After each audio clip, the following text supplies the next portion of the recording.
Hello, what nuts, Humpty Dump Nuts, and the Carolina Hurricanes are dun nuts. It is a Bauer Friday here on What Chaos. My name is DJ Bean. That is Peter Blackburn, and that is Sean. Hi, buddy. Hi, Sean. Hey. Hi. It's Sean's birthday today. It is. Happy birthday. Is it really? Thank you. No. Oh, what the fuck, asshole. I mean, I was going to compliment you on an incredible intro, and then you just fucked me. I kind of did. If I didn't play along, you wouldn't have.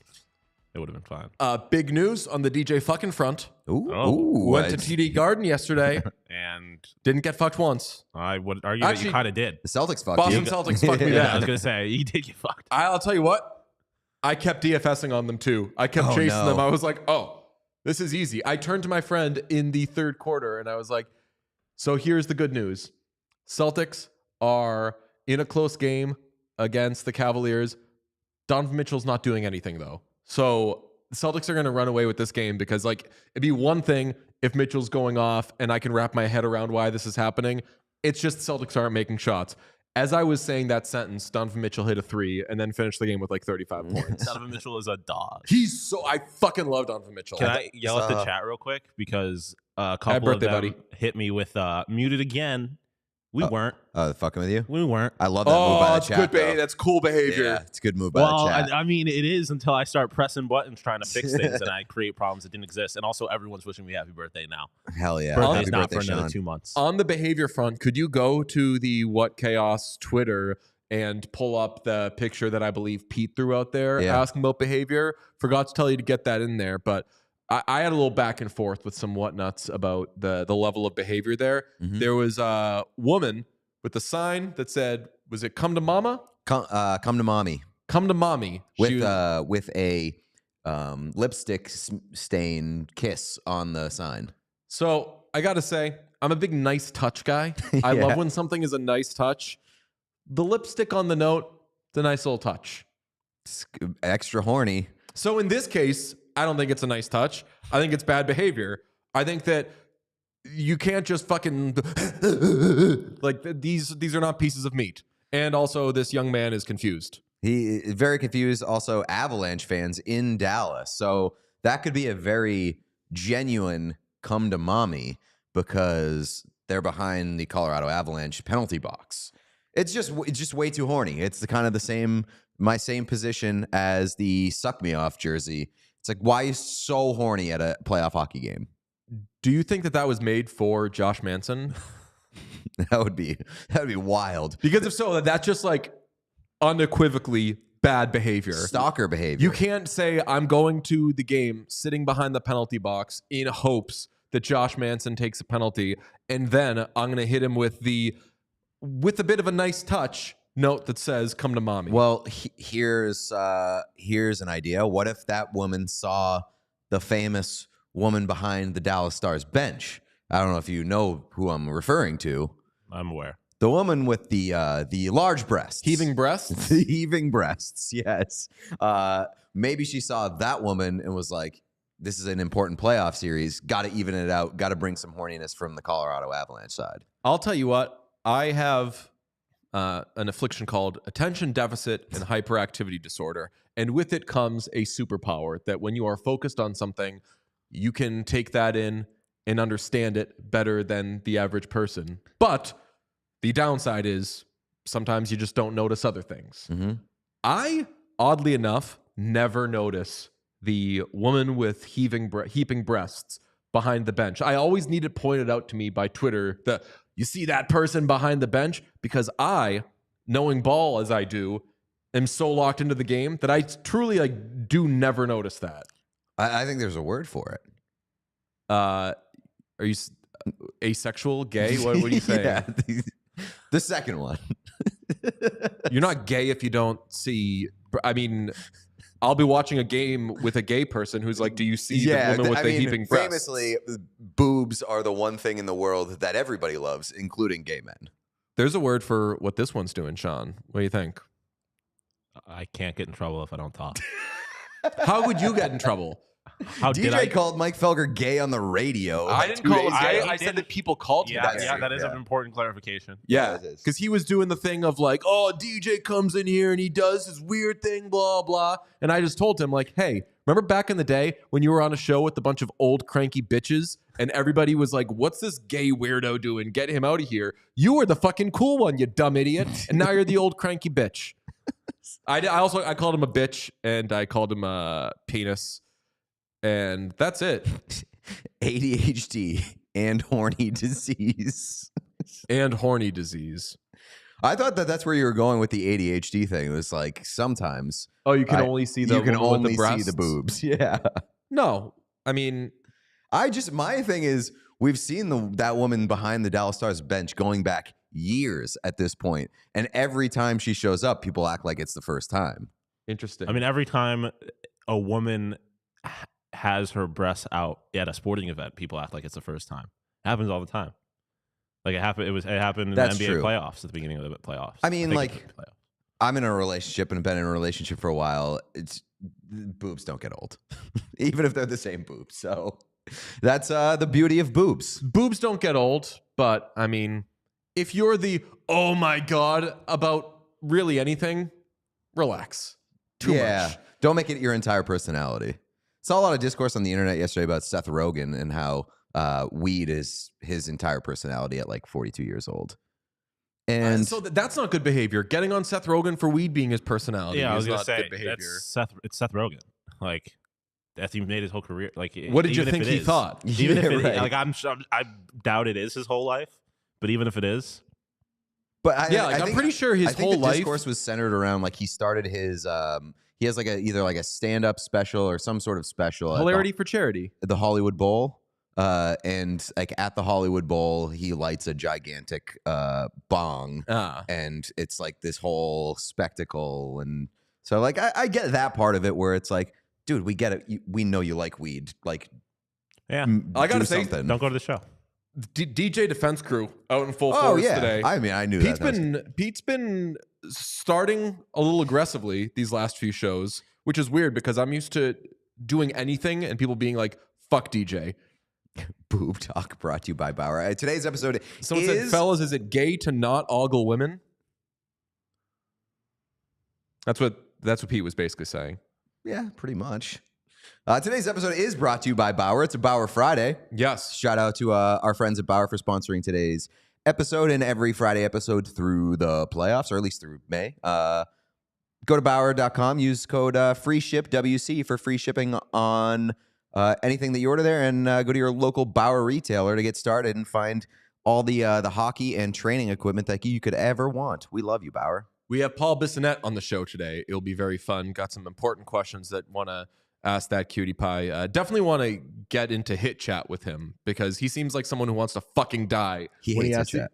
Good. He fucking that's one of the many reasons why Paul Bissonnette is amazing. So we're not gonna do any fucking Jamie Benn hit chat right now. When he's on, I'll probably ask him some questions about it though, just to get him fired up. But don't want to do hit chat. It's not good behavior. More important is that the Carolina Hurricanes are dead, and they're on the verge of being swept, despite playing 3 close 1-goal games.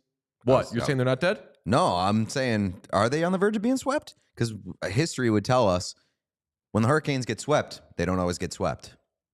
Oh, would this count as being swept? Yeah. 1-goal games, 2 of which went to overtime.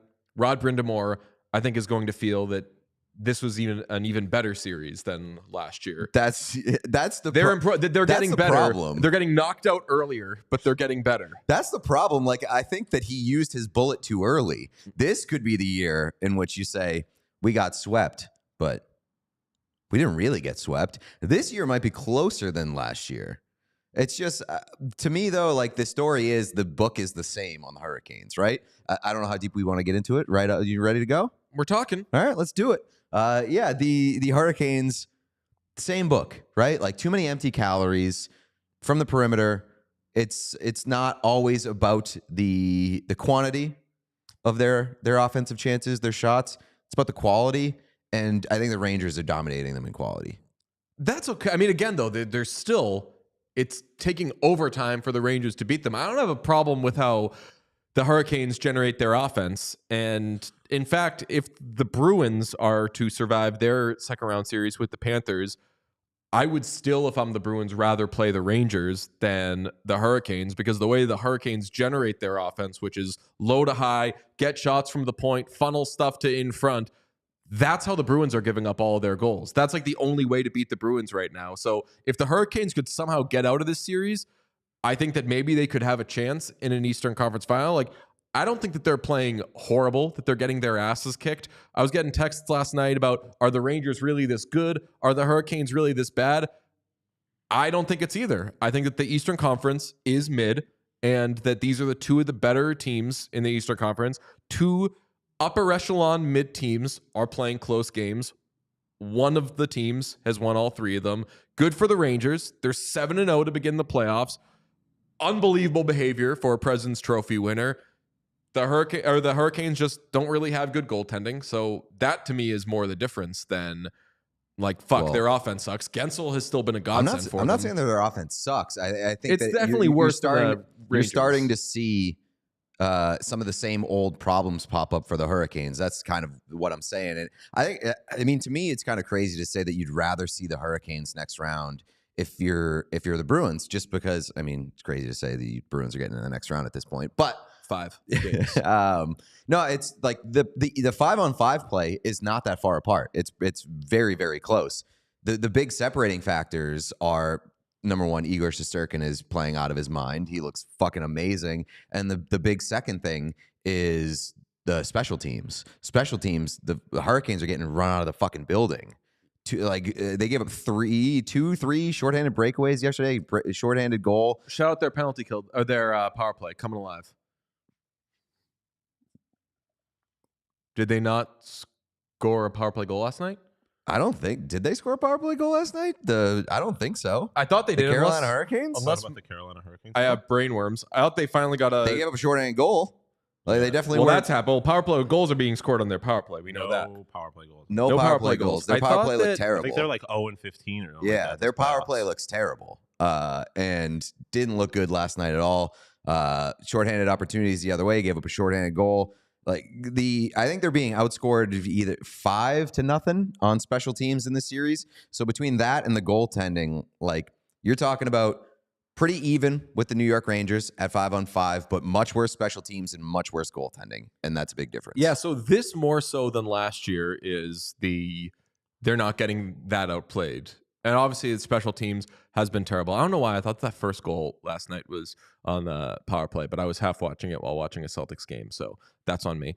But I don't take this as like, oh man, the Hurricanes are particularly bad or the Rangers are particularly good. I think the Rangers are probably better than a lot of people gave them credit for. I don't think that the Hurricanes should have been heavily favored in this series. I kind of sort of guessed. I understand why people had the Hurricanes as the Cup favorite, just because the Metro was kind of an easier path, but like, not really. Like, the Rangers are still a team with really good goaltending, an amazing offensive defenseman, really good high-end talent up front. I think the Hurricanes are dead, though. Yeah, I mean, they're not coming back. This has been a very close series, but they're dead. I mean, I could see them. They're a better team than like a team that gets swept in this round. But I mean, I could see it being a sweep given the way that this series is being called. I think that's an important part to note too, is that this series is being over officiated. And when the special teams discrepancy is so large, like, you're kind of fucked if you're Carolina. That's the big thing in my mind. Like, if you're talking about game 4 being officiated the same way the first 3 games were, Hurricanes are in trouble if they don't fucking turn around both the power play and the PK. So I don't have a lot of faith in them ripping off 4 straight wins, especially against the New York Rangers team that seems to have like all the mojo in the world right now, baby. All Eastern Conference teams can be got. They probably can't be got for 4 straight games. Like, with how this series has been played, it should not be surprising if, say, the Hurricanes win the next 2 games. But there's also something to, once you're down 3-0, do you pack it in? Do you quit? They've already made a goaltending change, so maybe they're like, fuck this. But Rod does have an excuse to uphold, or he has a narrative to uphold. So they can't go out getting smoked. If they get blown out, like, the aggregate is still very close. Yeah. They're especially at 5-on-5. Losing by 3 on the aggregate. So they've got a narrative to uphold.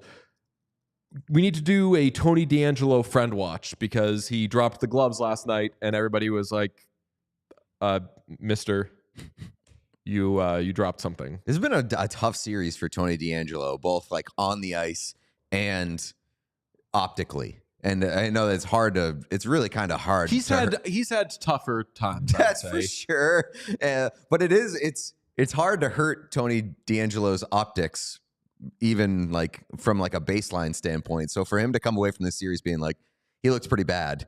Like him, you know what? I'm gonna do a quick Bauer rankings. Stocks up on Tony DeAngelo. I disagree. He hasn't done something horrible or racist. If they were on the floor, there's only one That's way true, to go up. I guess. Yeah. He hasn't done something horribly racist in publicly in dropping the gloves and no one wanted to fight you is better behavior than whatever the fuck that guy's usually doing. And always holding out hope that he's either taking classes, talking to people, getting himself better.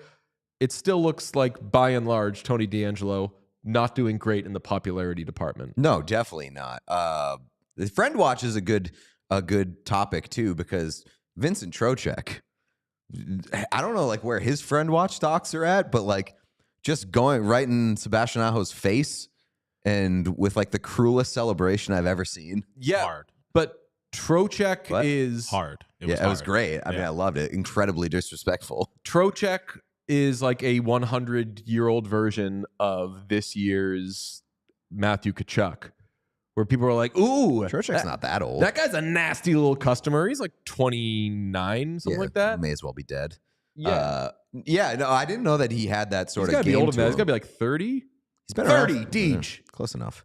I didn't know that he had that to his game, honestly. Oh, yeah. There was a lot of talk about pain in the dick he is. Yeah, and I mean, like I know he had that Marchand thing, but I kind of chalked that up to Marchand being an asshole and Trocheck just kind of giving it back to him. But man, what a postseason for Vinny Trocheck, both hockey wise and absolute shit heel wise, because him fucking celebrate. It's been a big few days for celebrating right in people's fucking grills, because Montour did it, Tkachuk did it, and then Trocheck did it. But Trocheck did it to a former teammate in Sebastian Aho, who seems like a nice guy, not as locked in as we once thought he was, but Trocheck celebrating, like going out of his way to not celebrate with his own team and do it right in Aho's face. I kind of loved it, but very disrespectful. Wait, did Tony DeAngelo or Trocheck or somebody do a slur? DeAngelo when he was in I think junior. Oh. So like that's I'm saying like he hasn't done something terrible in forever. No, which there was a lip reading incident recently. During this series where the chat was saying that I was defending a slur. I'm not a slur defender. We're not into hit chat. We don't love lip reading behavior either. Yeah, not a lip reader, not a slur guy, not a hit chat guy. And famously made the best Tony DeAngelo joke that's been made in podcast history. So also, get the fuck off me. Somebody in the chat accused me of being like hating the Rangers. Like, we get it, you hate the Rangers.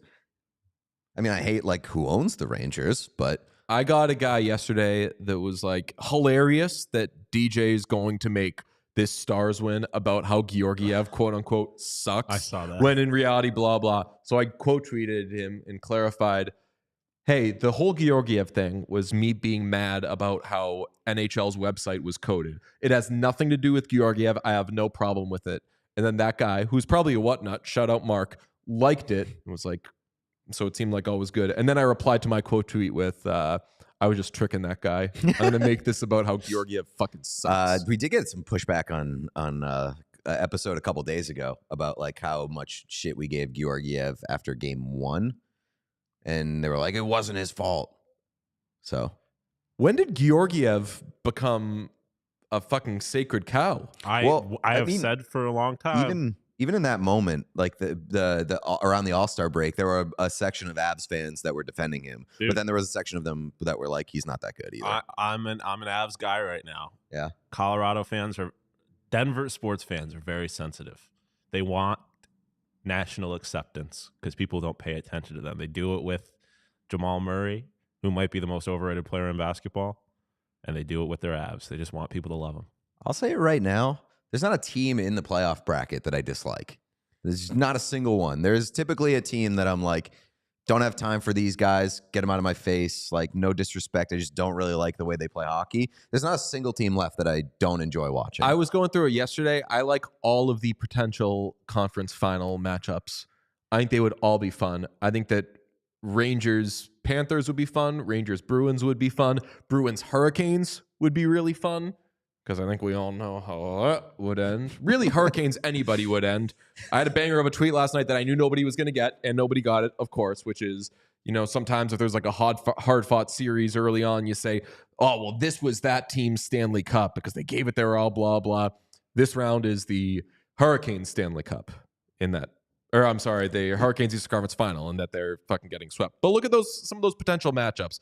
I think it would be, if you got, the only one I wouldn't like, honestly, is Vancouver anybody? Well, I think Vancouver, I want to see something from Vancouver. Like, if they get to the Western Conference Final, I want to see them, like, really get stronger throughout the course of this series against Edmonton. Some fun shit needs to happen with Vancouver in order for that to be exciting. We're still kind of pulling for Joe Pavelski to show us some stuff because a Stars run is just not fucking fun if Joe Pavelski isn't good. He was a real bozo last night. That was, goddamn, that was so sad last night. Joe Pavelski had a breakaway and mishandled the puck and just fucking lost it on a clear breakaway. As somebody who's been on record saying I can't deal with Joe Pavelski being sad, that was a real like, oh, fucking come on, Grandpa, let's get you inside kind of moment, and I hated it. Do you think that? Is that your version of Come to Mama? No, it's like the opposite of that. It's like, let's get this guy away from I was making a joke about you wanting Joe Pavelski to have sex with you. Come on, Grandpa. No, like I want to get you. I want to like put Grandpa to bed so he doesn't embarrass himself or hurt himself out there. You're saying you want to bed Joe Pavelski. We should move on from this topic. Yeah.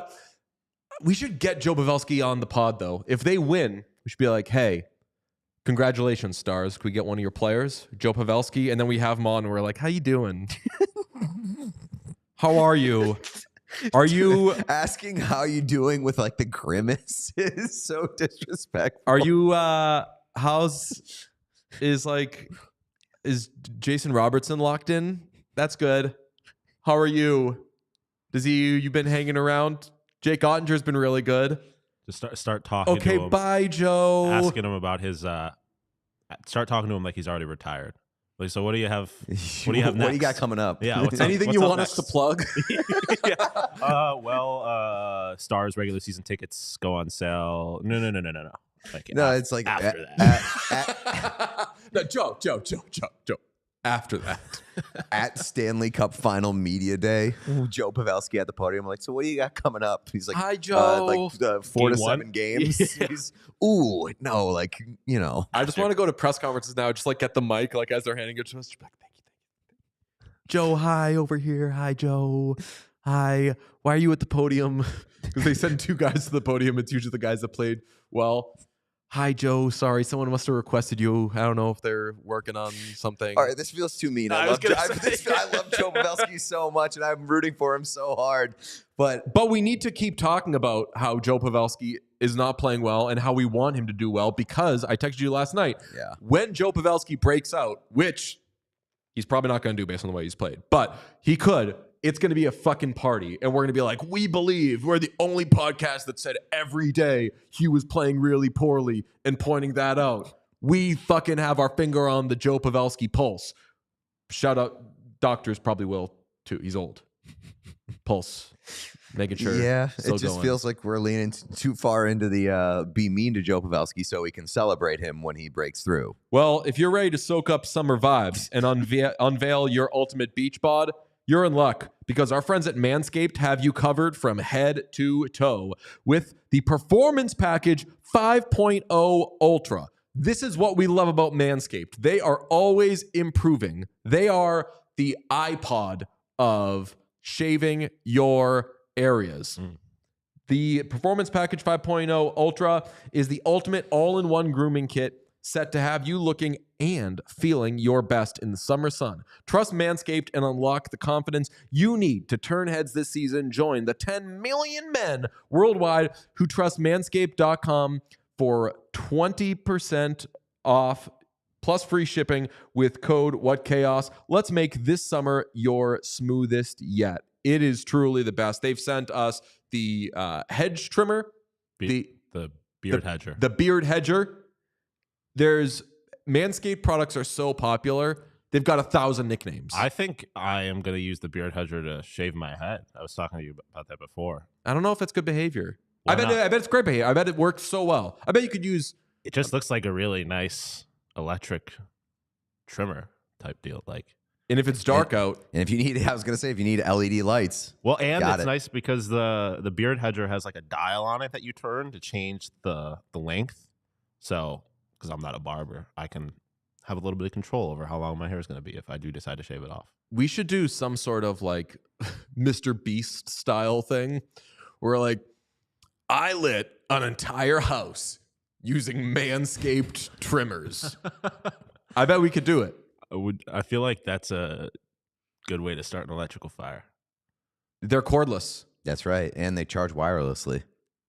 What else you got, Sean? I mean, the wireless charging is so funny. Call him Mike Felger because his brain is in a pretzel talking to these guys. Wireless charging is so funny because it's just like the charger's got to be plugged in somewhere. I get the point of it. There are some things I'll never understand. That's one of them. I agree with you, Sean. That's a good point. Get 20% off plus free shipping with the code WhatChaos at Manscaped.com. That's 20% off plus free shipping with the code WhatChaos at Manscaped.com. The summer sun is here to stay. It's a little meteorology from our friends at Manscaped. So trust Manscaped to keep your hair at bay. And once again, today's episode brought to you by our friends at Bauer. Check it out. Can I get a little ISO shot here? Because you heard me talk about it yesterday. This is my favorite workout shirt in the world. And you're thinking, hey, you talked about that workout shirt yesterday. You're wearing it 2 days in a row. That's bad behavior.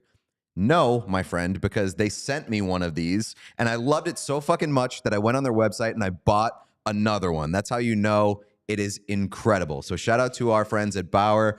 Shout out to my friend Ricky at Bauer because Ricky Hildebrand is the best guy in the world. I fucking love him. But if you want to experience the incredible premium quality of a shirt like this or like some of their hockey gear or some of their golf gear, it's all incredible. Today's podcast brought to you by Bauer. They got new ways to dominate on the ice as well. They give you an assist by being the go-to destination for your training needs. Whether you're an elite skater or a rookie in rec league, these training tools are built to help you become the player that you've always wanted to be. So go to Bauer.com/training to explore the full range of training gear, like the digital reactor dangler for stick handling drills or the reactor slide board to help add strength to your stride. Use code FREESHIPWC for free shipping or visit a local Bauer retailer to get started today. Again, that's Bauer.com/training with code FREESHIPWC. For all the amazing things we saw last night, we did not talk about Artemi Panarin's incredible Rockets kick. That thing was incredible. Yeah, you that's his thing. You know that, right? Got fucking way the fuck up high. Here on the thumbnail. Unbelievable. Big stepper. Was that a Kendrick Lamar reference? Maybe not explicitly. It was just, I think it's been in my head. So if we were to do morale rankings, Mr. Morale rankings, where would you have the Rangers right now? Say at the number one. I don't know. I'm going to have to ask Johnny Lazarus. Bark. It's the Rangers got that magic to them right now. I know we've thrown out there. Have we thrown out their Team of Destiny talk for the Rangers? Yeah. Have we? We've done Team of Destiny for the Rangers. We've done Team of Destiny for the Bruins. I think that if the Hurricanes can win tomorrow, they're for sure getting some Team of Destiny talk. Panthers are like the only team I think that don't get Team of Destiny. Because they were that Team of Destiny last year. They already got to be a Team of Destiny. Yeah, that's fair. And they didn't win. Shout out Philip Hedl back. So, yeah. Nice for the Rangers. Question, does Paul Bissonnette have the link to join us? He does. Yeah. Okay, very good. Let's do a slate grade. There are 2 games this evening, 7 p.m. U.S. The Panthers will visit the Bruins for Game 3 of the second round. That series is tied 1-1, 10 p.m. U.S. The Oilers visit the Canucks for Game 2. Vancouver leads that 1-0. Both the Bruins and Oilers are on massive bounce back watch because they had a terrible Wednesday night. So we'll see what happens there. 7 and 10, I think, is pretty solid structure. That's a pretty standard one. I think I've been more used to like a 7-30-10 these days. Well, something that we got to talk about is that the 10 doesn't mean 10, as we've found out over the past week or so in the playoffs. They keep pushing back that second game like 20 to 25 minutes. They do whenever we're done-ish here. It's going to be like a 10-20 start. So I don't know if we want a behavior grade or we want to factor that into the slate grade. But again, like we've talked about it, I'm never going to dislike the slate from this point out. Incredible slate, especially for a Friday night. Let's party. This one has got to be an A. Really, though, I mean, the Panthers and Bruins, if they're playing, is probably going to be an A no matter what the rest of the way. And the Oilers are playing the same night, so that's an automatic A. Let me ask you this, like which one has more juice for you? I know you're a big Oil man, and I feel like historically you get more up for Oilers games than you do Bruins games. But I feel like if ever there were a night to be excited for a Bruins game, it's this Bruins Game 3 because it's back in Boston, because it's a Friday night, because these guys fucking hate each other. There's fire ready to go. It's more important the Bruins get wins than the Oilers get wins right now. Like if the Bruins fell down 2-1, I'd feel worse about their odds than I would feel about if the Oilers fell down 2-0. No matter what happens tonight, I'm still going to think the Oilers are going to win that series. This could be a slog for the Bruins. Speaking of the Bruins and Oilers, I ran into a friend of myself, Bruins left wing Jake DeBrusk, yesterday. Oh, really? Yeah. Where was that? Ran into him. Hadn't seen him in a million years. Just around Boston. And he was like, yo, it's been forever. And I was like, shut up, Jake. I haven't seen you in a second. He was like, I know. I just said it's been forever. I was like, I'm a big Oilers fan. And you know who I've grown to fucking love is your dad. We talked about how awesome his dad was. And then he had to go. And then I went to see the Celtics game. And actually, bad behavior on my part. He was like, oh, you going to the Celtics game? What's that series? 2-0? And I said, it's about to be. So it's your fault. Nice. Fucking assholes. But anyway, that series is 1-1, as is Bruins and Panthers. And we bring in from TNT and Spittin' Chiclets, Paul Bissonnette. Hi, handsome. Hey, boys. What's shaking? I love your guys' setup you got. Thank you. Thanks, buddy. We built it ourselves. Bare hands, brother. You got electricity in that hotel room or what? I don't know if Mike's hooked up properly here, boys. I think it is now. Is that better? Oh, we can hear you. Yeah, you sound great. Oh, you're good. Let me ask you this out the gate. You're doing a thing that you and a lot of other podcasters do. Why do you hold the non-handheld mics? It's a very signature look, but where did that start? Usually I just do it when I'm on the road, and I actually don't even know if it's plugged in currently, but I don't know how I sound. But I just like the flexibility. I like to be a little bit animated when I'm talking. But when I'm sitting down in a chair like you guys are at home, I usually have that pole holding it to my face. Yeah, so what's Whitney's excuse? Because that guy just fucking holds the mic anytime he's ever on doing audio. He's swaying like this. So when he used to be like that, he would go in and out where the sound would, you'd be like, wait, we can't hear you, man. You're 4 feet from the mic being too animated when you talk. So that's just, he started doing it. And then when I started coming on the road, I stopped bringing that big thing. So I kind of enjoy it now. I think that you and Whitney are probably, you should probably be staying away from the animated stuff these days. It's nothing but trouble. I'm good with the animated stuff. I keep it family friendly, just like my Toronto Maple Leafs. He went a little aggressive, and then obviously was under attack by the people online. Were you guys a few of the ones to attack him? Were you not happy with the AI bear? You must have been loving I blocked him on Twitter because of it. I was very offended. Okay. So, I obviously, and I saw him talking about on one of his podcasts, like, he looked like he was about to cry because he was so upset. And I did feel from him that moment because he was like, I think that fucking people who commit sexual assault should be fucking killed, like buried under the prison and everything. And he was like trying to explain that like how animals are and how humans are and everything. And it was just a very internet thing where I was like, when I saw him post that, I was like, I wouldn't have posted that.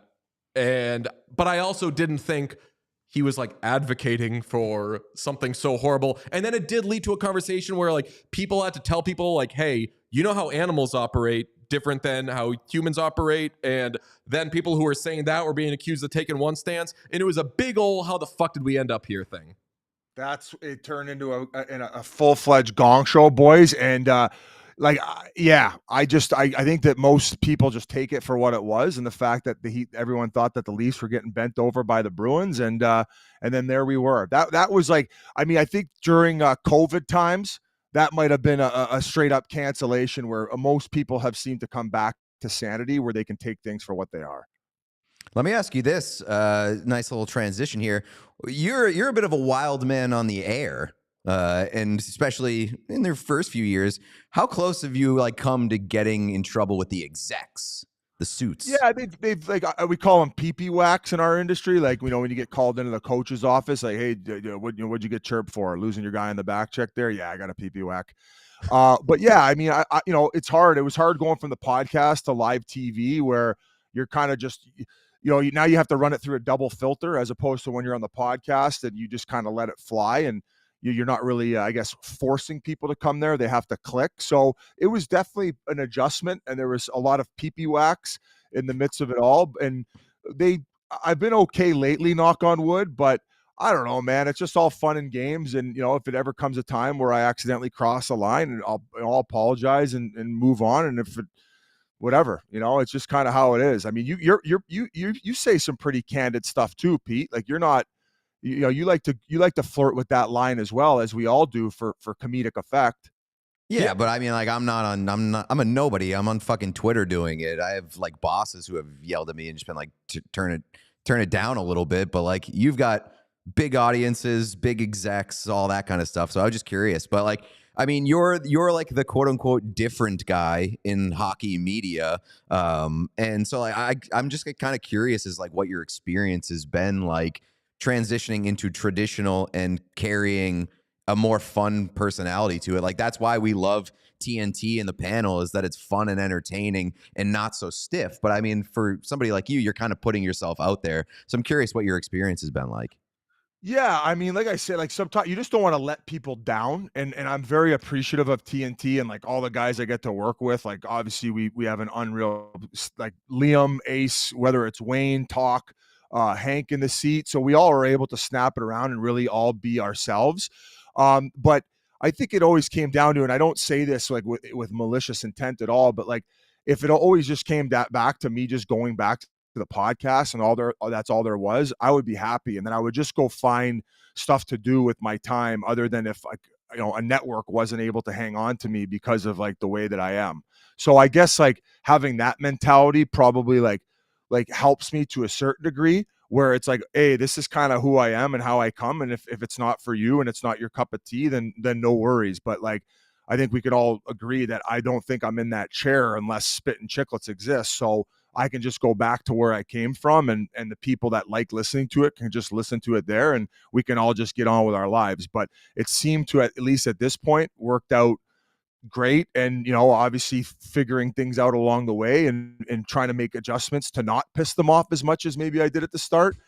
And, or maybe they've kind of just been like, I'm sick and tired of wasting my time calling this guy in because he's got rocks for brains. Fuck yeah. I mean, just be yourself, man. And obviously you do that. And I think that sometimes when anybody's even a little bit different, they're like, all right, cool. Fucking make me a bicycle clown and do all these crazy things. But part of why you're so good is because you'll make the joke when it's time to make the joke. You'll keep it light when it's time to keep it light. But you also point shit out from the perspective of a former player, and that's helpful to me as a viewer or a media member or whatever the fuck. I would say the basketball version of you is JJ Redick, who is a former player, big podcast, big following. He's getting coaching interviews now. Are you getting coaching interviews? And how would you change the Leafs as head coach? So I don't have the credibility that JJ Redick had as a player. Like, I was nowhere near that. I just learned a lot from sitting in the middle of the bench and watching all the amazing coaches I had. Obviously, I played a decent amount up to a certain level, but I was just blessed with, I had great coaches whether it was in Pittsburgh, in their system, whether it was the ECHL or AHL even, and then obviously Dave Tippett in Phoenix. So I just like really paid attention to the details of the game because he was a very structured coach. So you would learn about like all these little things that we talk about on TV. But then again, like you have a guy like Talk who was in that chair, and like his knowledge for the game and his expertise and his the fact that he's been in a majority, if not every single situation that he's talking about, that to me, it like speaks to an NHL coaching standard. Now, would I maybe one day after like media is all said and done, like to start out at a lower level? Yeah, that would be awesome. But I don't know if I would have what it takes to be able to step into like a high-end professional job. But I do love the game. And I do love getting into the weeds as to what you're talking about, like talking details of the game, like understanding where guys need to be positionally. But like I said, I wouldn't give myself that much credit to step into an NHL coaching job or even an NHL assistant job. Maybe a video coach, but I can't even chop up video. But going back to the Leafs, I thought that Keefe did a great job. Like, I think that ultimately it comes down to your personnel and how they're able to execute come the most important part of the time of the year. And I feel that they could have gotten past Boston if maybe Mitch Marner plays better. And we can talk about all the other guys from like a coaching standpoint. Like, people might say, well, he was too easy on Marner, and these are maybe little things and details of the game that could have been explained and worked with over the past couple of years. And maybe when he wasn't doing them, maybe sitting out or more punishment to mold him in to a better playoff performer, and also maybe some other guys in the lineup. But I wasn't in the locker room. I don't know how he approached that. And when you have a guy making $11 million, most of the time you have to put him out there because you need him to be a game breaker. But outside of all that, I thought that the moves they made at the deadline were fine for what they could do. And they filled in the holes that they could with the money that they had. And they lost Game 7 in overtime. Like, what are you going to do? I mean, do you think that, like, you talk about going back to the kind of the detail-oriented stuff, like, do you think that you get a lot of jokes about kind of your career and being a lower end of the roster player. Do you feel like that's helped you in, like, being an analyst? Because we talk about a lot, like, when it comes to coaching and stuff, the best players aren't often the good coaches because they don't necessarily have to, like, pay attention to the details or like understand what it takes to kind of work at the next level. So do you feel like that's helped you as an analyst, being kind of what goes into the research, what goes into the details to actually like stay in the league and keep a roster spot? No, hey, that's a great question. And you're bang on, because like, in order for me to get any form of ice time when I was in the NHL, like, I played 5 minutes. I knew I couldn't make a mistake when it came down to any of those details of the game. So yeah. And so when I went out there, yeah, all those little important things mattered. For instance, like, I know I keep going back to Marner, but on that pasta play, like, just get in front of him and slow him down. Like, on that situation, that to me is a little detail that was lacked. And, those were the little things that I had to bring in order to even get in the lineup. And then that it would be the 5 minutes. And the fact that I'm on the bench and seeing and listening to a lot of these interactions, whether it's Tip saying, mother effer, like, you got to be here, to the guy who's on the ice at the time. I'm just kind of picking this up and absorbing it all while I'm on the bench and having to just kind of sit there and once again absorb. Now, the other part to your question was the other guys. Yeah, some of these guys, like, they do know it, but a big portion of it is that they just go out there and they play. They just free flow, and they are incredible guys at just freelancing it, and they don't turn their brain on like that, because then when they start overthinking it, then all of a sudden the thinking takes over, and then you're not playing, and then you're not reacting. So great question. And yes, I think a big portion as to what's made me a good analyst is having all those good coaches, along with playing limited ice, where I had to keep learning and keep getting better in order to slowly climb up. And I got to play both positions too in pro, boys. That helped too. Like, I was a defenseman who moved to forward. So that was just a little bit longer answer. No, regular Dustin Byfuglien. We Johnny Boychuk, if you will, even. We have a rule on our show, Biz. It's chit chat, not hit chat. We don't fucking break down hits. We don't slow it down. We don't say, where do you think the contact was made? I think we share that in common, because watching you and watching your panel, it seems the only time, tell me if I'm wrong, that you're not thrilled to be having a conversation is when you have to be doing prolonged hit chat. How do you like that part of the job? And what did you think of the Jamie Benn hit? Yeah, do some hit chat. Yeah, so I figured that's why you guys were bringing it up. No, and I don't even mind talking about it. I don't like doing it every broadcast. I felt that was a very pivotal moment in the game. And, like, you have to talk about maybe the lack of response, and then the impact, the fact that he went down the tunnel. I feel like that maybe 3 years ago, the refs would have just been so scared of, like, public backlash and everything, and then he might have even gotten the gate in that situation. But I feel like that was the proper call. His elbow was down. I think that Taves did put himself in a bit of a vulnerable spot, but ultimately his elbow was down. He didn't come off his feet until, like, contact was made, maybe a little bit after. And that does happen sometimes. Some people want the charge in that instance. I would have been okay with a 2-minute minor for a charge, and then let's play on. So I feel like they got it right. I feel like it was a very important moment in that game, and I'm wondering how it will trickle on through the rest of the series. Both Josh Manson and Miles Wood have fought Jamie Benn in the past. We all know that intimidation factor does play a factor, especially this time of year. I would like to see them address it in the next game. That's just me, because if they don't, I feel like that's the type of hit that would propel a team and also help them take over from an intimidation standpoint. I don't mind talking about these, but I also feel like there's so many people that chime in who don't know what they're talking about, where anytime there's any type of contact, they're like, he elbowed him, direct contact to the head. And it's like, buddy, I've seen it from every angle, and that didn't happen. I don't know what video you're watching. My favorite is his skates came off the ice, and they tweet a screenshot of like 4 seconds after impact, and it's like, yeah, that's not what that means. Or they're skating, so like at one point, one of their skates isn't on the ice. Yeah. Yes, that's always my favorite one. It happens every time. Like one of the Rempe ones, I guess you could probably have called it a charge. Like one of the 3 that ended up going viral, people were crazy about. But what you're talking about last night is after Jamie Benn, as soon as he makes contact, if you freeze frame it, he's about that far off the ice with his blades, where that's part of the argument that they're bringing. And I'm saying, all right, man, then give him a 2-minute just to shut these people up. Do you want to see like refs become available after games? That's something that I've always said. Like there's no like real sense of accountability for some of these calls, and you know, sometimes the only way that you get an official explanation is if there is a suspension and they put out those videos from the NHL. Would you want to see refs be made available after games if they're requested?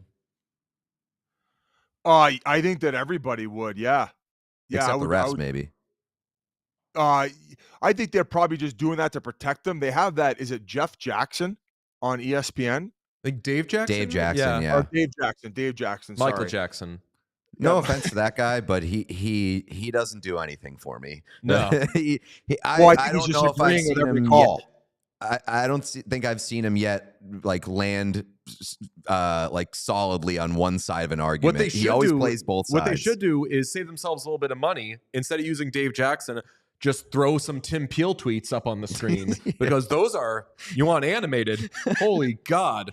It's not going to be about Tim hockey. Peel's a wild it's man. going to be calling somebody like a liberal bitch. And there you go. They're like, hey, what do we think of the hit? Let's pull up Tim Peel's Twitter. Holy fucking God. It would be, what do you think of this Jamie Benn hit, Tim Peel? And it would just be a tweet, that guy doesn't eat pussy. And it'd be like, okay, all right, we're out of here. Yeah. Thanks, Tim. Good stuff. Good stuff, Tim. I love it. I love psycho. wild cards, especially in the hockey world. It just adds more entertainment and more bang for your buck. I agree. Let's pull up the Timmy Peel tweets. I might actually text that to the TNT execs. Just send them over a case of wine and just let them tee off. Let's go. I think do that a Manning would be the thing that cast. got you fired. It'd be like Biz suggested this guy. We gotta let both of them go. Referee Manning cast just going off the rails. ESPN would lose their shit because I'm not just saying this.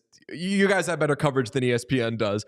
If they thought it out, they're like, let's get a referee. We'll do all the right things and everything. And then you guys ended up smoking them even in that department by just taking some drunk Tim Peel tweets for free. Oh man, that would break their hearts. It would infuriate them. We had Koharski, and I loved having him in, and he was a blast. And he was, he would pick one side or the other, and people would disagree with him. And it was very polarizing, but he would take a stance on one side, which I loved. And we loved having Koho around. And I'm not sure why we bring him back or don't bring him back. Excuse me. I don't know if it's budget cuts or, Zaslav had to get that bonus. But yeah, other than what was the one other thing about making them available. So what do you guys make of the officiating the last two games in the Carolina Rangers series? It said it earlier. It's been way over officiated. And like that to me is a very, very bad sign for Carolina because they're getting fucking smoked on special teams. 5-on-5 play has been largely even. If the series continues to be officiated the way that it is, I think they're cooked. Agreed. They're playing catch up each game. Where if you go back, like that Svechnikov, where they ended up evening it off, and they called him for a dive. He's fucking clearly making a play on the puck. Like I didn't get that. If you're a referee, how do you not understand that? And then going back, me and Ace argued a little bit on this, but the Brady Shea one behind the net after the breakaway, I think it was shorthanded for Rangers. You know which one I'm talking about? Yeah. Like so you're in real time, right? You're playing. He has a right to that ice. He has a right to that ice, and he's originally making a play on the puck. And then obviously, as he makes a step towards it, he sees his defenseman with momentum about to pick it up, who has a guy on his ass. So he's just moving out of the way for his teammate. Like you just said, that's just as much his ice as the other guys. He just got there first. So to me, those two, and then all of a sudden you're doing all these other makeup calls to play catch up because you can't give one team 6 power plays and another team 2, right? So from there, it just has to go back the other way where it's like, man, it's taking the flow out of everything, and I don't really want to see a parade to the box. I want to see the refs leave these guys alone and let them figure it out themselves. Pete mentioned how close this Hurricane series has been, and it really has. Like all of these games have been decided by 1 goal. 2 of them went to overtime. Brind'Amour is going to do the "we weren't really swept" thing again after they get swept. Do you think the Rangers are that good? Like my thing all year has been there aren't great Eastern Conference teams. There are some really good Eastern Conference teams, and they'll probably end up playing some close series in the postseason.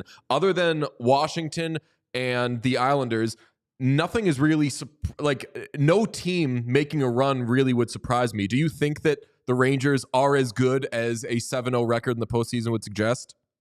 Yeah, they got. I mean, their special teams has been great all season long. It feels like it's been even better in playoffs. I think the question mark coming in, I think a little bit of some people were worried about Zibanejad the second half of the season and maybe some of the lack of production. But right now, and then maybe going back to last year where they thought that Panarin didn't really leave it all on the table, right? They thought that he underperformed. But right now, all of their top 6 are performing. And it's all coming together at the perfect time, along with Lafreniere. I feel like that Roslovic pickup has been drastically understated. I mean, maybe it's picking up more steam now because they're 7-0, and I think he's got 5 or 6 points. But not only that, their goaltending has been tremendous. I think that quick allowing Shesterkin the time to kind of find his game and also get rest in the start of the year has really paid dividends. And then the back end to me is a big catalyst to their team. And I know maybe some people have a certain feeling about Trouba. I think if they advance, which they probably will, and play Florida, I think that Trouba becomes so much more valuable at that sense in his crazy unpredictableness with the torpedo hits. I think that and the toughness helps them. But they have a big back end outside of Fox who are able to box guys out, allow Shesterkin to see everything. And we all know that if you want to have success in the playoffs, you need to have a back end that's built like that, who can block shots and box out. And it seems like it's all coming together along with coaching. So yeah, I think they're as advertised, and yeah, they're a well-oiled machine. And people are saying, oh, too much rest. I think people said their record coming out of All-Star break this year was tremendous. They obviously looked fine getting it after Series 1, and with the Boston and Florida beating the shit out of each other, it's probably not going to be a bad thing again. Yeah, so do you have them coming out of the East? And part of that probably is the fact that whoever gets out of Boston, Florida is going to be fucking on their last legs. That's the assumption after the first 2 games, but I have also talked to a few people that I really try. I just kind of go with my gut and what I'm feeling, and I'm obviously with my picks, I'm usually wrong. There's a reason they call me Mush Nasty. The opposite happens of what I say, but they think that Florida could rattle off 4 in a row. I would love to see this hatred and that hockey go to 7 games. That my assumption, it goes at least 6 or 7 now at this point. But Florida is very strong, so if they're able to get out of it in 5 and 6, I think I would still considering a coin toss, if not advantage Florida. But I don't know, man. The more I watch in the way that things are rolling out, the way that the Rangers are playing, it just kind of has this like their year feeling to it. And then all Dave Pasternak, man, he's on the fucking prowl. He's going to beat the shit out of everybody. Bob, he don't give a fuck. I mean, the Trouba point that you made is really smart, and that's why I wanted to see Jacob Lauko in the lineup for the Bruins, because he's playing tonight. Yeah, right. I'm glad. And I mean, he has that like kamikaze aspect to him where he plays like a psychopath. He's a great forechecker, and that's what you kind of need against Florida. Off the Rangers, I wanted to ask you, one of my favorite things about the playoffs every year is that there seems to be at least one person that significantly raises their profile and kind of surprises people. Vinny Trocheck is the leader in the clubhouse for me this year, but is there anybody else, if it's Trocheck, if there is anybody else that has really, really impressed you, being like, damn, I didn't know he had that in him? Yeah, outside of that big of a jump, he's already won a cup with them, but I would say Lehkonen. I would say that he's a drastically underrated player, and he seems to really do a lot in playoffs. He might play that same way during the regular season, but just because you're so zoned in, I feel like he's a guy. Also on the same team, Nichushkin. I knew it. I knew you were going to say it. He's fucking dog. No Wyatt Johnston? I mean, familiar with his game. So hopefully. I probably would have drew a blank on not mentioning him, but that's a genius pick. And yeah, he's just a guy who I think is going to blossom into a superstar. He just has it. I know he's like a little bit undersized, but some of those guys, kind of like Gensel, they're slippery. They got an unreal shot. Their hockey sense is through the roof, and it doesn't matter that the game is this physical and this punishing this time of year. They just find a way to slippery out of these situations. You saw a couple goals he scored already this playoffs where he's in the net front, and next thing you know, that he loses his D-man, where he's not even afraid to go to those areas. So Nichushkin, Lehkonen, and obviously Wyatt Johnston is becoming a household name. So that to me, I would say if we went up to Canada out west, I think that, and I believe he's going to be an unrestricted free agent just because of his age and the way that the contract and his timeline in the NHL has worked out. But Dakota Joshua. Oh, fuck yeah. Love him. He's Mr. a Game big One. body. He's elevated his play in playoffs. That third line has been a big catalyst for that team. And he was a guy at the start of the year who called out after training camp saying, I thought he was going to come in with a little bit more snarl and maybe not where we want him. And that little kick in the ass all season long, he was great. And then what we're seeing now. So he would be my other pick. I'll throw 2 other guys out there as well. In Vancouver as well, Nikita Zadorov, guy who gets I think an unfair amount of criticism and hate leading up. Like when Vancouver traded for him, people were like, oh, great, another big guy that can't play on the back end for Vancouver. He's come up fucking huge for them in massive spots during this playoff run. I think that he's already been an incredible return for them. But also, opposite end, guy who's tiny, Logan Stankoven. I've been extremely impressed. Like the production isn't quite along the pars as Wyatt Johnson, but Logan Stankoven's fearlessness as a guy who's been in the league for like 5 minutes and is in his first playoff run continues to impress me. So those are two guys that I would throw out there as well. Yeah, he's just such a good checker. Like even when he doesn't have the puck, the way he's able to, use his speed and his effort to close on guys. So those are the little intangibles where sometimes you call up point guys from the minors who are dominating and all of a sudden they just want to skill it up. Mm-hmm. He brings a full 200-foot game with hockey sense where you feel like he's a seasoned vet. And, those the hard cap, you need players making major impacts on entry-level contracts. And I get from Dallas, I kind of get from Wyatt Johnson and Stankoven, like early day Chicago Blackhawks. Yes, vibe. I was going to say that's exactly what the fucking Blackhawks did.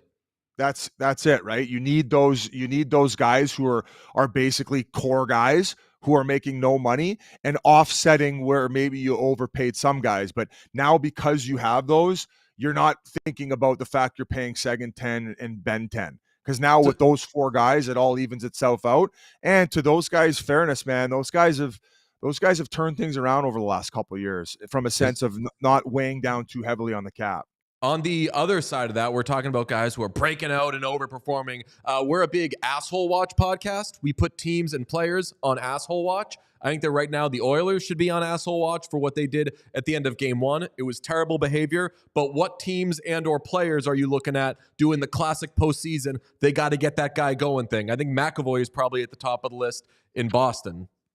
Yeah, he's struggled. Like, I don't know what it is, right? Because you could tell he's still trying to play physical. I don't know. And keep in mind, like I no credibility even compared to what McAvoy's done, the player he is. Sometimes when you're trying to be over physical, you tend to run around a little bit and try to emphasize it too much, where you got to kind of let things come to you. And I don't think that's happening. But the good news is just like Pasta and other guys of that caliber, it can change within a game. And, I felt like that was the case for even Pietrangelo, where he was struggling. Maybe it was due to injury, but he finally came alive a little bit in Game 6 of that Vegas series, where he had been kind of a non-factor and, in fact, maybe hurting them a little bit before that. So McAvoy's definitely a guy. Other than that, I think you kind of nailed it with the way that they closed out the last half of the game. And, I said this on the panel yesterday, and I think that I even mentioned it on McAfee today in game notes with the Chiclets boys, Army and Merles, where Talk has always had a good way of defending McDavid, and he did it with the Arizona Coyotes when he was coaching there, and he explained to me what their philosophy was. I won't break it down because I don't want to throw him under the bus because I hope that they could pull it off. But it seemed like they really neutralized him, and he was a complete non-factor 5-on-5. So they check him in a certain way and have certain strategies to eliminate maybe where he is from a threatening standpoint every shift. I'll leave it at that. So I'm interested to see. This guy had no shots. He's a video game cheat code player. If that happens again, maybe look and take what I just said with a lot more credibility in a sense of maybe they have McDavid figured out, and they better figure it out sooner rather than later and pray that they're going back home to get away from the matchups and maybe the wet blanket that's being put on McDavid. Yeah, and to add to that then, if McDavid's getting neutralized, they need Henrique back quickly. I don't know if he's going to be back in tonight. Draisaitl obviously has quote-unquote cramps. Another injury update, Sam Bennett looks like could go tonight for the Panthers, which would lend credence to Biz's. It could be a quicker series than we think. You know what? I found an answer for that question you had. Darnell Nurse needs to figure it out right now. Buddy, you're fucking telling me. So I'm an Oil man, famously. I'm well known in North America for being a big Oilers fan. It's you want to talk about guys who maybe get a little too much money and you can make up for it by having great players on entry-level contracts. The Oilers don't really have a lot of guys on entry-level deals making up for the fact that you're giving Nurse 9. You need him to be better. Ekholm has been a godsend for them, and Bouchard obviously is fucking amazing, but he's a fucking power play specialist. They need Nurse to be the fucking two-way all-around defenseman. Yeah, he breaks my heart, man. I don't know what you're going to say on it, but yeah, that's just me venting. You hit it out of the park, man. Be Zadorov or be 80% of what Zadorov's performing to right now to help your team advance to the third round, because I think between him and Ceci are playing together. That the match? Yeah, I was gonna say Not probably great. Doesn't help that he's playing with Cody Ceci, but if you're Darnell Nurse, you probably need a safer partner. I would They say just don't have one. The Oilers probably in this round at least, they can survive because they could just fucking volume shoot and they could have Draisaitl and Hyman and everybody do, even if they got Kane going, they could just outscore the Canucks and that's fine. But they really are one of those teams that you say without this guy going, they're not going anywhere. You look at Boston. If they don't have McAvoy going, doesn't fucking matter. They're not going anywhere. Even in the East, they'll get shut down. The Oilers aren't winning a fucking cup if they only have Matthias Ekholm as like a real good true defenseman. They need Nurse to get going, and I don't want to say like I'm down on the Oilers because I'm not, but if he doesn't get going, I don't think it happens. I think if they lose to the Canucks, it's a travesty given how easy of a path they have to the finals. Let's be realistic with the personnel that Edmonton has and the fact that Pettersson hasn't been playing up to his capabilities and they have no Thatcher Demko, buddy. We're talking the glory years right now for the Edmonton Oilers in their window. If you can't get past the Vancouver Canucks minus those guys with the 1-2 punch of Draisaitl and McDavid, I don't know, man. You got issues. You third string goaltender. Like you can't be a third string goaltender. You got big time issues. So you need CC and Darnell Nurse to not be getting chewed up on playing a third line matchup. You need them to win and just neutralize that matchup, or you're hooped. Yo, you're the fucking best, Biz. We really appreciate you coming on with us. I know we took 9 hours of your time, and you have 1,000 shows to do. Last thing I just want to say is be good to our guy Grinnell. I fucking love that kid. I've known him since he was fucking knee-high to a grasshopper, running around being like, yo, I just fucking love hockey. I want to do dope shit. I saw him at the gym one time, and I was like, hey, buddy, how's it going? The only time? Cool. I'm going to, yeah. He was like, I'm going to, we were both just being assholes. Like, neither of us sweating. We're just fucking going into the gym probably to fill up our water bottles. And he was like, yo, I'm moving to New York. Yeah. He was like, yeah, I'm moving to New York, gonna do this fucking Chiclets podcast. And now look at him. He's the you have the best in the business, man.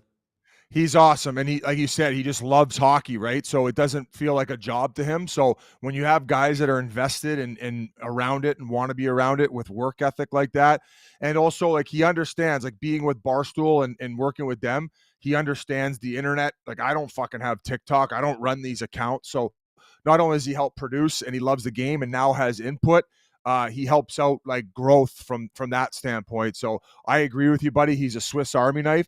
And like I just said, I feel like he's learning and a lot more knowledgeable about the game over the last 4 or 5 years. And he's starting to voice his opinion a little bit and put himself out there, which is, as we all know, it's not easy. He's the best. Before we let you go, can you say hi to Susan Cusack? That's my friend's mom that texted me about you the other day. Susan Cusack, I'd love to take you out for a nice steak dinner.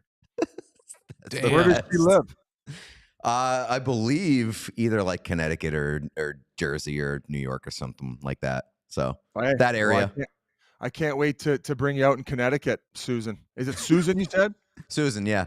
Susan Cusack. Hey, and boys, I want to right back at you guys. Congrats on what you guys got going. I love following you guys on social media.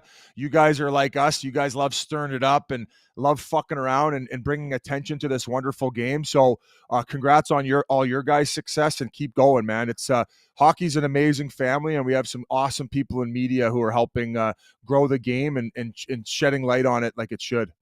Hell yeah. We love you. Appreciate you, man. That's very nice of you to say. All right. You, boys. We'll watch you on TNT, listen to you on Chiclets, and follow you at Biz Nasty on Twitter. Appreciate you, man. Talk soon. Love you, boys. Good snapping around. All right, be good. Boy, what a guy. Lovely gentleman. What a guy. And again, like he got into more fucking hockey talk than probably anybody we've had on the show. Pretty much. I get mad when people just paint people with broad fucking strokes. Felger used to be like, oh, so TNT's just getting the Barstool guy. And I'm like, he's not the Barstool guy. He's not Johnny the Joke Man. Yes, he's not Johnny the Joke Man. Does he have jokes? Sure. But the fact that he's like, what do you guys think? I want to get as many perspectives as possible. He's a great man with Sean, we got a super good chat? disposition. Oh, yeah, we had a super chat. Katie's been sending me super chats basically every day at this point. Well, you're the Avs guy. Just for my Avs support, despite the fact that I was kind of shitting all over Colorado sports at the start of this show. But yeah, $4.99 super chat from Katie O'Keefe. Happy birthday in a few months, Sean. Wow. Thank you, Katie. Are the Stars simultaneously on Cup Watch and Asshole Watch? Because they even the series last night, and even as I was watching Colorado come back, it was the weirdest fucking thing. You texted me as they were come back being like, so Asshole Watch? And I was like, yeah, I think.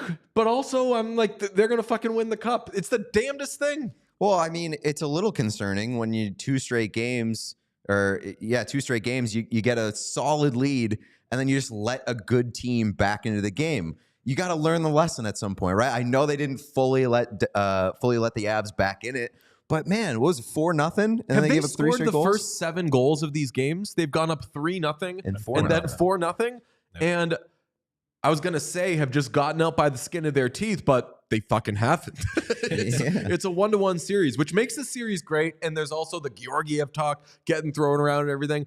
I fucking love, obviously we love watching the Stars, love watching the Avalanche. This, I think, is going to be a long series, but if the Stars were being as adult as they should be, and you do have to give the Avalanche credit, but if the Stars were being adult in closing out big leads, this would be a 2-0 series right now, and we'd be like, fuck, are they just going to fucking like crip walk to the Stanley Cup final? Yeah, and I mean, I guess you could look at it 2 different ways. Like they're like playing with their food, and they got burned the first game, didn't get burned the second game. But I mean, you want to see keep the foot on the gas, right? Like they just didn't do it in the third period. We'll say Nathan MacKinnon, really disappointing game yesterday. MacKinnon and McDavid are good hockey players overrated. Bauer rankings down on good players. I would say the top 4 candidates for Hart, 2 have been eliminated and 2 have gone ghost. I mean, wait, who? Yeah. Well, I mean, also Artemi Panarin, if you want to throw it. Like Artemi Panarin's been Panarin's been good. Well, that's what I'm saying. He's been one in the top 5. MacKinnon was invisible for the most part in game 2. Got absolutely smoked in faceoffs. Like, got to see that guy cook in game 3 to restore confidence a little bit. Well, as we said, there's some bounce back watch with both the Bruins and the Oilers. I expect the Oilers to maybe never lose another game the rest of the postseason because of how embarrassed they were on Wednesday night. What do you think happens tonight with Bruins-Panthers? Man, like, I can't even think about that game without laughing. Even when I saw DeBrusk, I was like, have fun tomorrow night, man, because I kind of am expecting almost like 2011 Vancouver shit of like, drop the fucking puck if you dare. I think the Friday night vibes are only going to kind of ramp up this game 3. I think it's going to be a circus. I will say I think the Bruins lose a close game. Ooh, okay. Considered going to this one. Better not. Keep your distance. Don't get sucked into the vortex that's going to be game 3. This was one more that I was like, especially after the Celtics game last night. You're not allowed back in the Garden. Like, I would go if I were you, DJ. I was going to say I'd rather just get Sean a single ticket and just be like, go watch that. Go soak up some. Neutral observer. No, I'm a big Kyle Okposo guy. I guess that's fair. That is true. We should do Bauer rankings. Okay. Is there any last things that we want to say on Bruins and or Oilers? As I said, Sam Bennett did morning skate, line rushes. He's a game time decision per Paul Maurice.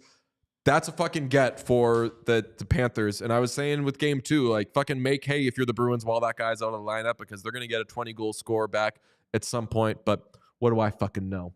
Yeah, he's also like a 20-goal scorer that's got some some sandpaper to little him. snarl. Yep. Okay, let's do Bauer rankings. Head to Bauer.com/training to explore the full range of training gear like the Bauer Digital Reactor Dangler for stick handling drills or the Reactor Slide Board to help add strength to your stride. Use code FREESHIPWC for free shipping or visit a local Bauer retailer to get started today. I'll throw one out there just to get the party started. I think that things are looking very good these days for the President's Trophy.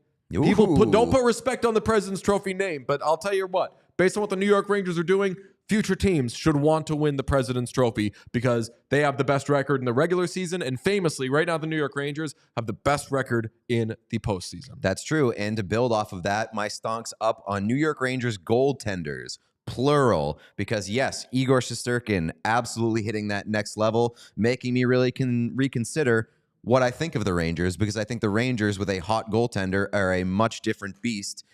But also, Jonathan Quick, big galvanization goalie.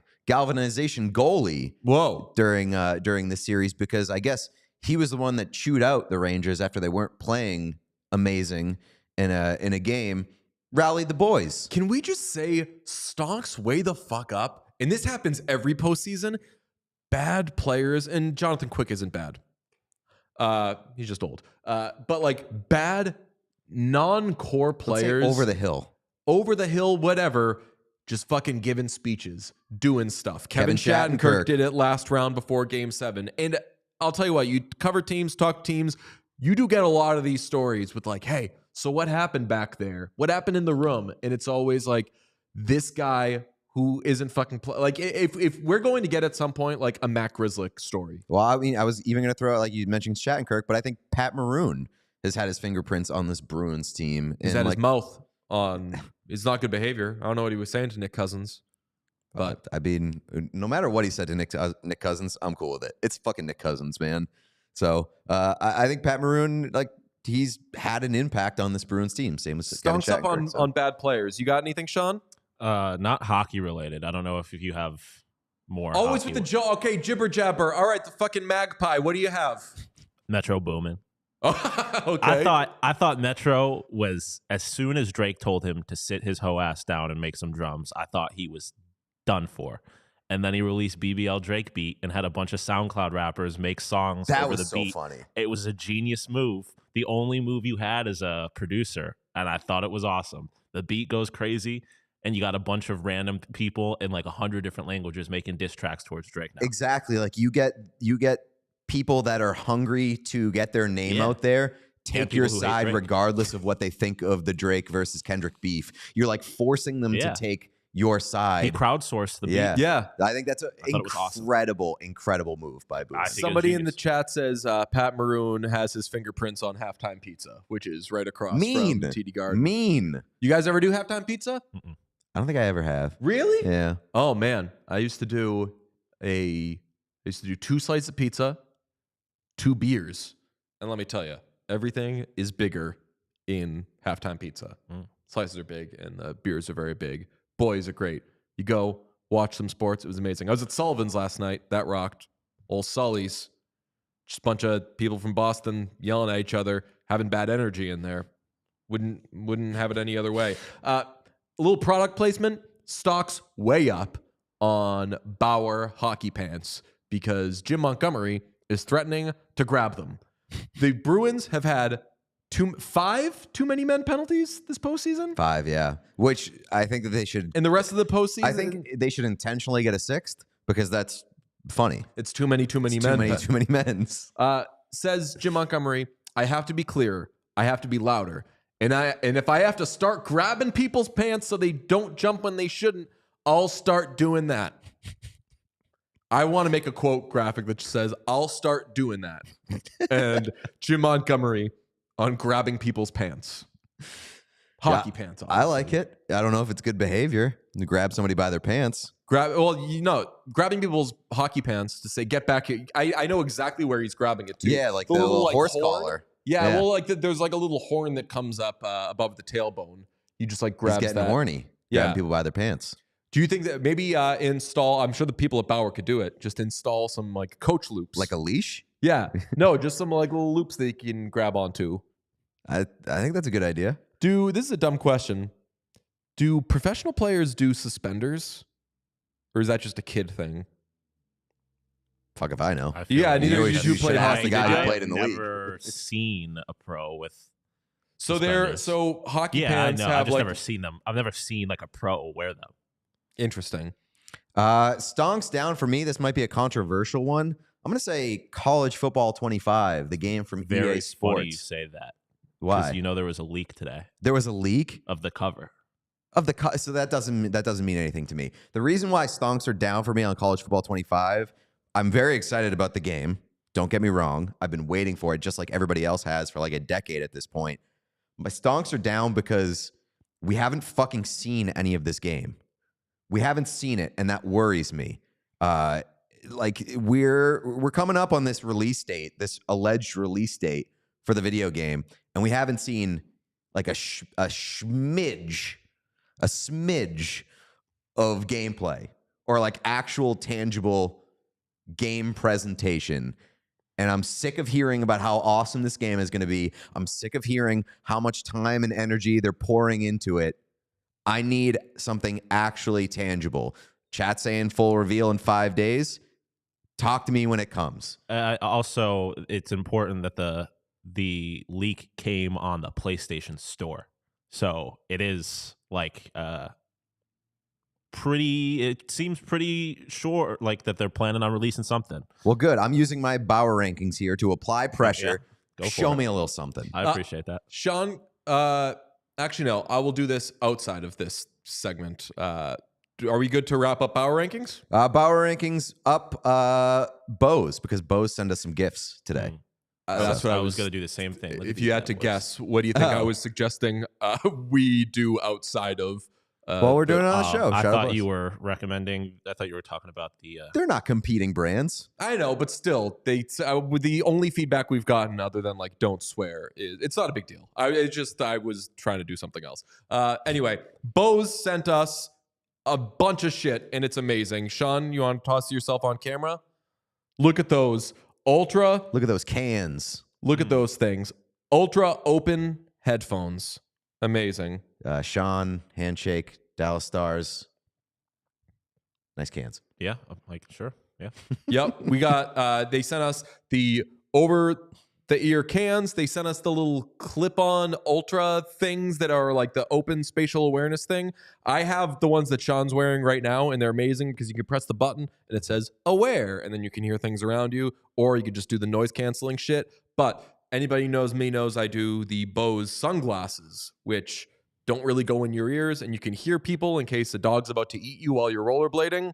They make clip-on little headphones that have that now, and Bose sent us a bunch. They're trippy. It's like you have headphones in, but you don't. It's the future. You can hear the real world, but also whatever you're trying to listen to. It's insane. Did you almost get attacked by a dog while rollerblading? All the time. Really? Yeah, dogs hear wheels coming and freak the fuck out. Yeah, no, if you rollerblade behind a dog's going to kill you. It happens I rollerblade in South Boston, and yeah. Fair enough. So I'll try to slow down as I'm coming up on it, but it don't matter. That dog's pissed. Wait, this gives me an idea. Why don't mailmen or male people wear rollerblades? Why don't they rollerblade?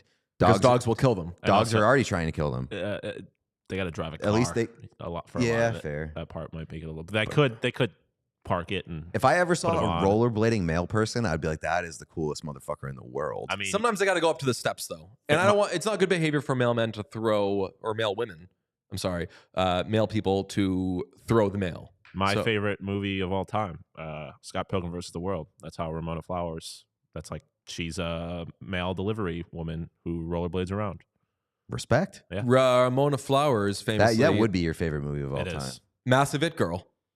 That was like a scientifically curated It Girl. Science works.